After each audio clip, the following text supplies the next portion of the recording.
Le mercredi 24 avril, nous nous sommes rendus sur le site de Guaro Deva. Au programme, visite du complexe hôtelier et découverte des métiers. La visite a commencé par une cérémonie coutumière.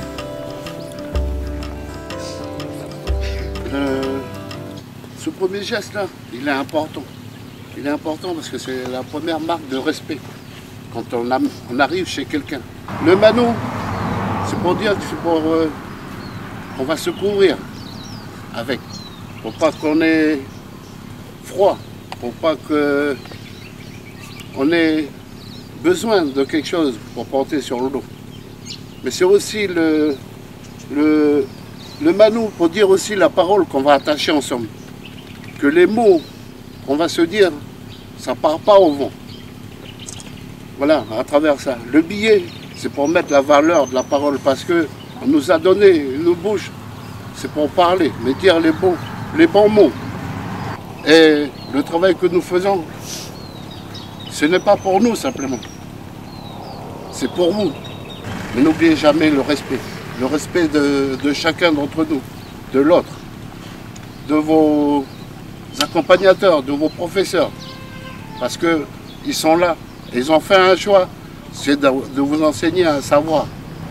Parce que ça va être pour vous plus tard. Dans les choix que vous allez prendre demain, il faudra assumer ce choix. Parce que chaque individu, il doit assumer son choix. Mais prenez toujours le meilleur chemin. Voilà. Merci encore pour le geste. Et puis, bon travail. Je vais pas dire bon. Après le geste coutumier, nous sommes montés dans les bus et nous sommes dirigés vers le mont Wakui. Une bonne marche de 20 minutes et nous survolions le site. De là-haut, la vue est magnifique et les couleurs lumineuses soulignent la beauté du paysage et du site.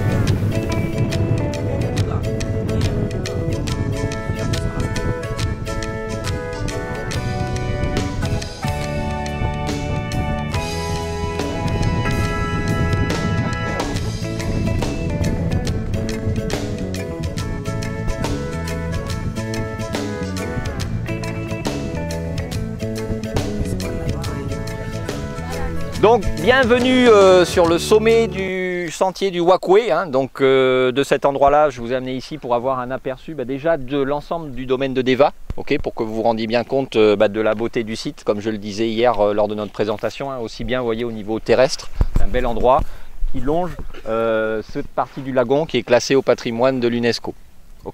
Alors pour bien voir la taille du domaine, vous voyez la dernière montagne qu'il y a tout au fond là-bas? Oui.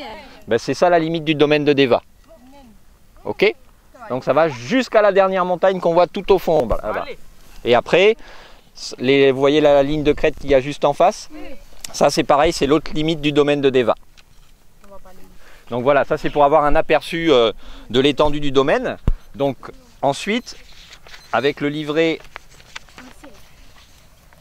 que je vous ai préparé, donc en reprenant la carte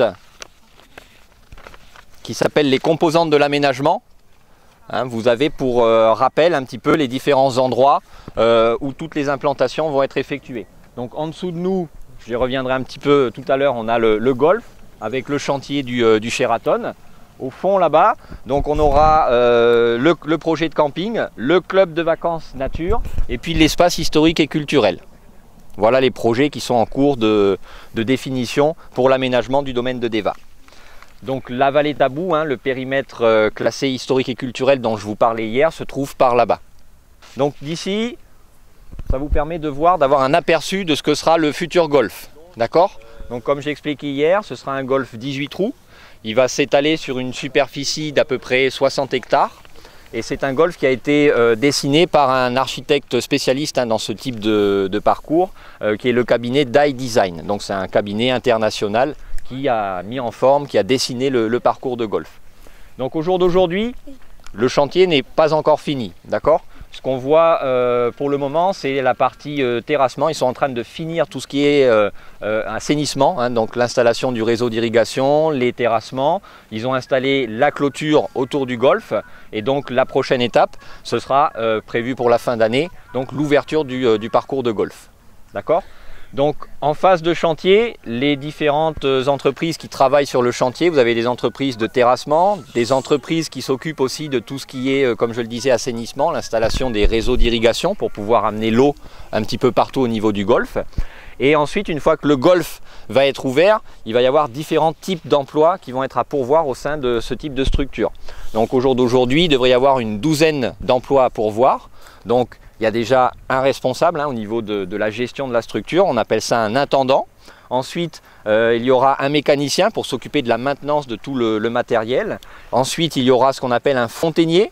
Donc son métier à lui, son travail, ses missions, ça va être de s'occuper de la maintenance de tout le réseau d'irrigation, de s'assurer que toutes les vannes, toutes les conduites fonctionnent bien. Ensuite, il va y avoir un adjoint aussi qui va assister l'intendant dans son travail de gestion du golfe. Et puis ensuite, on aura une équipe de 8 jardiniers. Donc voilà pour vous donner une idée un petit peu du type de métier qu'il peut y avoir pour la gestion d'un parcours de golf. Voilà. Alors nous voici après avoir fait la présentation du golf sur le site du Waqway, où derrière moi on peut voir donc le site d'implantation du complexe hôtelier du Sheraton. Et à l'aide de l'esquisse que je vous ai remis aujourd'hui, donc vous pouvez commencer à voir que les choses prennent forme. Effectivement, en bas on voit avec les toitures vertes donc les bâtiments qui serviront au service technique de l'hôtel, donc pour le stockage du matériel. C'est là qu'on trouvera aussi l'économat, les vestiaires, la cafétéria du personnel. Donc ensuite, on voit la partie hébergement avec les 17 bâtiments d'hébergement collectif qui sont en cours de construction. Et derrière les bâtiments d'hébergement collectif, les 60 cases aménagées. Et donc le bâtiment principal, celui où se trouve la grue, donc on voit aussi l'imposante toiture de ce bâtiment qui sera donc appelé le bâtiment des services généraux. Et c'est donc dans ce bâtiment que les touristes pourront trouver les principales activités qui seront proposées au niveau du complexe hôtelier, à savoir 2 restaurants, deux boutiques. Ensuite on va retrouver le spa. Il va également y avoir des salles de réunion qui serviront pour tout ce qui est banquet. Donc ce sera vraiment ce bâtiment le cœur de vie du complexe hôtelier. Donc où en sommes-nous aujourd'hui au niveau des travaux? Comme vous pouvez le constater, les choses prennent de plus en plus forme. Alors aujourd'hui on arrive à la fin de la partie gros œuvre, c'est-à-dire on voit que tous les murs principalement c'est monté, les travaux de maçonnerie sont en grande partie effectués, les travaux de charpente couverture sont également bien avancés. Donc tout ce qui consiste à mettre les ouvrages hors d'eau et hors d'air est pratiquement terminé, de façon à ce que montent en puissance maintenant les entreprises du second œuvre, donc à savoir les plombiers, les électriciens, les carreleurs, de façon à pouvoir finir l'hôtel dans les délais et pouvoir assurer la préouverture du complexe pour le début de l'année 2014.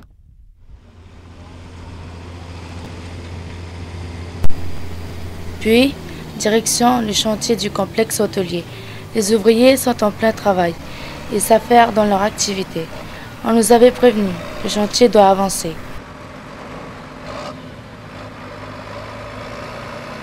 Au loin, on aperçoit les premiers logements collectifs, des bâtiments en béton avec des toitures en bois.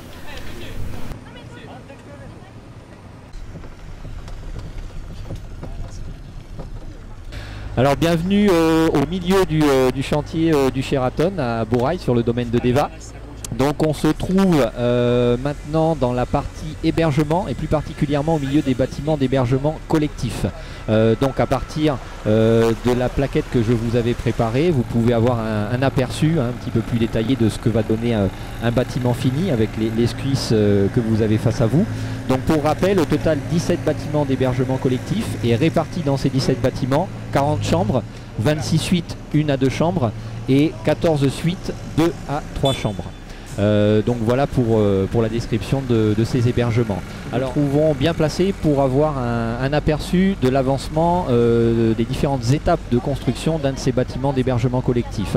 Face à moi au fond, on peut voir l'étape gros œuvre de la construction du bâtiment, à savoir le montage des murs en préfabriqué et le montage des charpents de bois. Ensuite, en avançant quelques bâtiments plus loin, on va avoir l'idée d'une couverture d'un de ces bâtiments avec les toitures en tuiles de bois. Et puis dans les bâtiments qui suivent, on peut avoir aussi un aperçu des travaux de seconde œuvre qui sont actuellement menés, donc à savoir l'installation des menuiseries pour ce qu'on peut voir de l'extérieur, et à l'intérieur donc sont également en train de travailler les autres corps du bâtiment du second œuvre, donc tout ce qui est électricien, tout ce qui est plombier, carreleur. Et puis donc derrière moi, on peut avoir un aperçu d'un bâtiment, de l'avancée des travaux au niveau d'un de ces bâtiments d'hébergement collectif, et un meilleur aperçu du rendu final. Voilà.